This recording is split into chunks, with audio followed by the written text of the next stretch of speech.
Well, hello there. Well, another review. This is my most recent purchase. I've bought myself a wireless mic system from a company called Fulaim. As you can see on the box, in this picture it's got two transmitters. The set I've bought is just one transmitter. I think basically if you're buying the two transmitter set, then you're looking at interviewing. Obviously two transmitters, one per person plus one mic per person. I don't actually need that. Mine's more for camping and kayaking.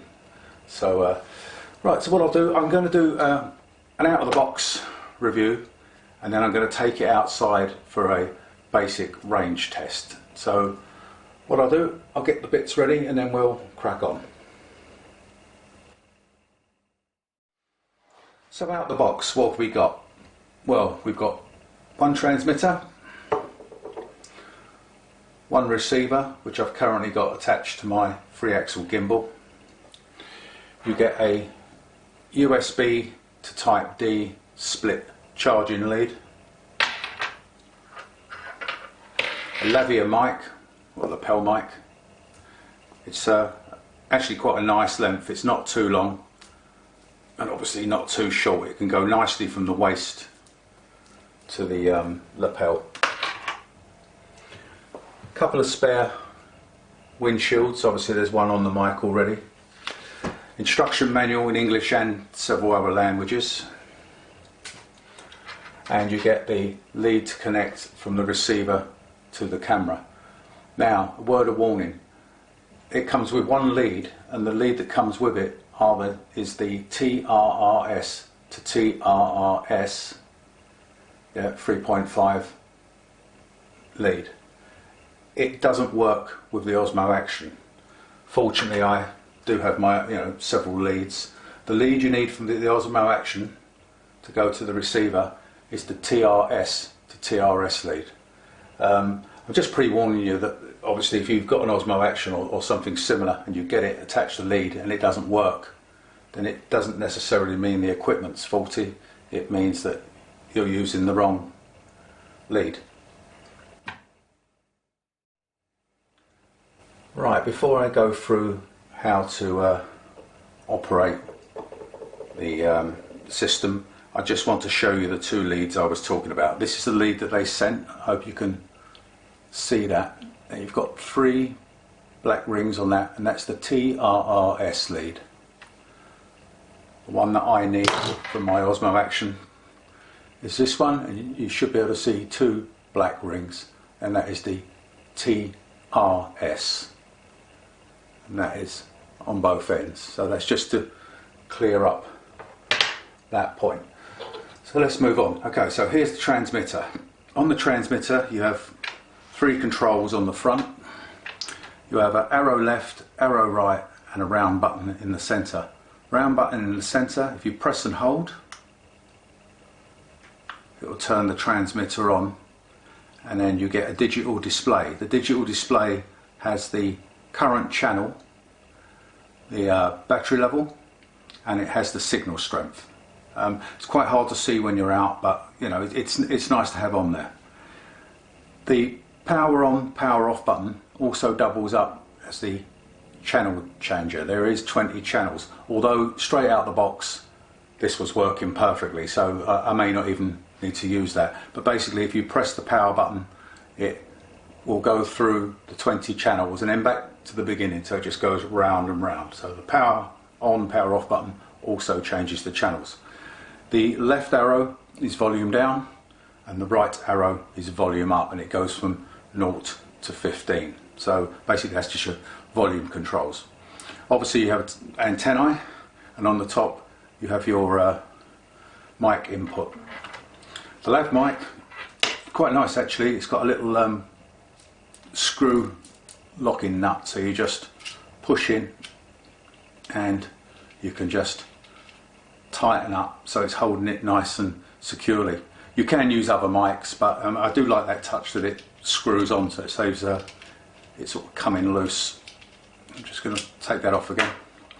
On the bottom you have your charging port, which I think I said about the lead, it's a Type D, so that's to charge the device.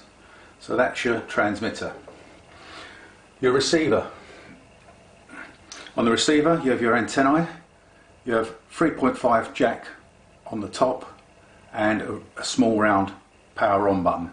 If you just press and hold, you will see a little green light, and that means it's on. There's also a 3.5 jack in the bottom of it.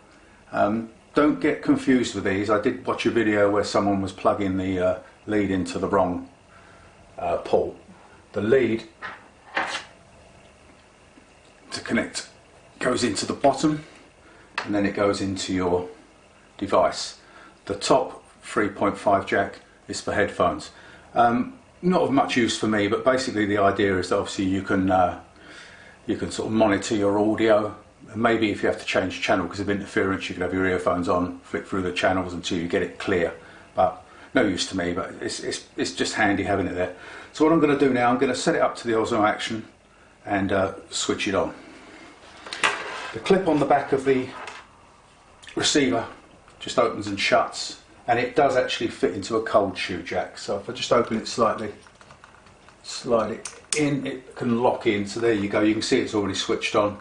Osmo Action's facing forward, and so is the antennae. So I'm going to plug into the what will be the bottom port. For those of you that know the Osmo Action, you'll know you have an adapter, unfortunately, for external audio. So I'm going to plug it into there, plug it into the Osmo Action. Now that's it basically set up. There's no indication that it's paired yet, so what I'll have to do is power up the Osmo Action. Just turn it around so you can see it. And it should indicate to me that there's an external mic fitted. So if I put the lav mic back onto the transmitter, 1 2 1 2, yes, that's all connected. So that's basically it. You've got a belt clip on the back of the transmitter as well that you can just slide on, and that is the absolute basic. That's the basic setup. That's it. So what we're going to do now, we're going to take it outside into the freezing cold. It's about -3, -4 out there, and do a basic range test, and then we'll come back in and discuss the findings. Right, let's get cracking, let's get outside. Right, so we're going to do the outside test. At the moment the Osmo Action's on the internal audio, so I'm not too sure how loud this will be. I'm only about 1 metre back, so what I'm going to do, I'm going to step back to 3 metres and carry on talking and see how the internal mic picks it up.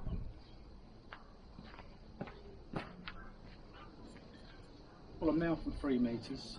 Now at 3 metres, I'm not going to speak any louder, so I don't even know if the internal mic's picking it up. I won't know how all this turns out until I take it into post.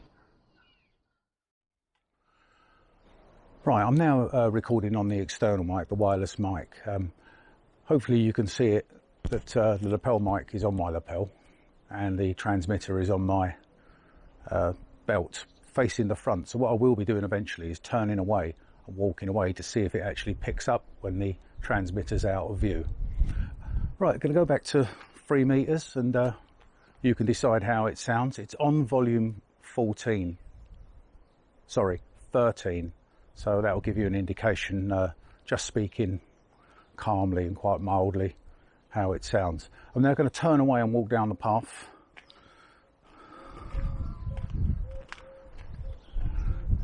I'm now 9 metres away from the camera.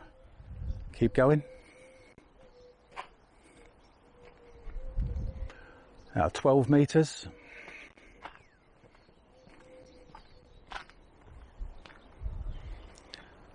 15 metres. And 18 metres. So I'm now going to go for a walk down to my car, which is in the centre car park there, and see if we can still get a reception.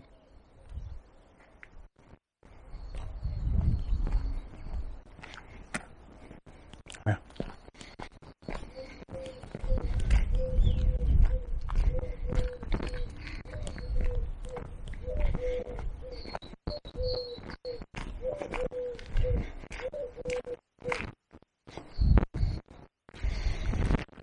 I'm not even sure if you can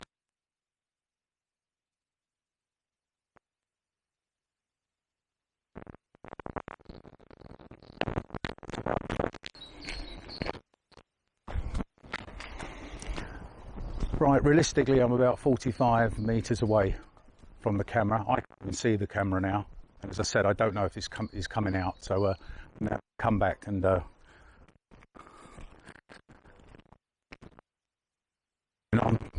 it has if you have lost audio, we'll see when it comes back in. It is still in line of sight. There is no obstacles in the way, although I suppose if he was in a field it would be even better. There is a couple of trees, quite a bit of metal around. Here we go. So that's it. Back up to 3 meters away. So what we'll do, we'll get this indoors. I'll have a quick look at it, and then we'll have a roundup of what I think, and then you can make a decision on what you think about it. Let's get back indoors in the warm. Well, I'm back out from out the cold now. I wish I'd worn a coat. I've just taken a little look at the Osmo footage, and I must say I was a little bit surprised at the range. What was really surprising is going down the path, getting to 20 meters, it was absolutely fine, even with my back turned. So obviously I had the transmitter on the front. At the time, obviously, I didn't know when I'm walking across the car park, I'm chatting away. I was walking away from it, obviously with the transmitter on my front, so I could maybe understand that you could lose the audio. But when I got to the end of the car park, which was about 45 meters, it actually picked up again for a bit. And then as I was walking back towards the receiver with the transmitter on my front, it broke up again. It was a little bit strange. Bottom line is, in my test, it's probably only reliable to about 25 meters. Now, in all fairness, that's absolutely fine for me. It may not be for you. That's why I'm doing this test. I mean, the manufacturer says it's good in complete open space for 80 meters, and depending on obstacles, 50 meters. I can't see it achieving that, as I said. But for me, I don't see me setting up the camera and walking 80 meters away and talking. I will normally be reasonably close to the camera. The main idea of buying this is to use with the Osmo Action more in the static position. So if I'm camping, I may set the camera on a tripod free, maybe five meters away, have the wireless mic set up, and then I can be vlogging. I can be reviewing a tent, reviewing a piece of equipment, but I have the freedom to talk as I wish and move around. That's the main thing. I mean, when you get a lav mic where you're, attaching it, a wired lav mic, you're attaching it and then running a cable, trying to conceal the cable up through your jumper and pinning it on, you're very restricted to your movement. So I think for me it's absolutely ideal. The DJI Pocket 2, which I have, has its own wireless transmitter, and this is my go-to piece of kit now for when I'm hiking or walking.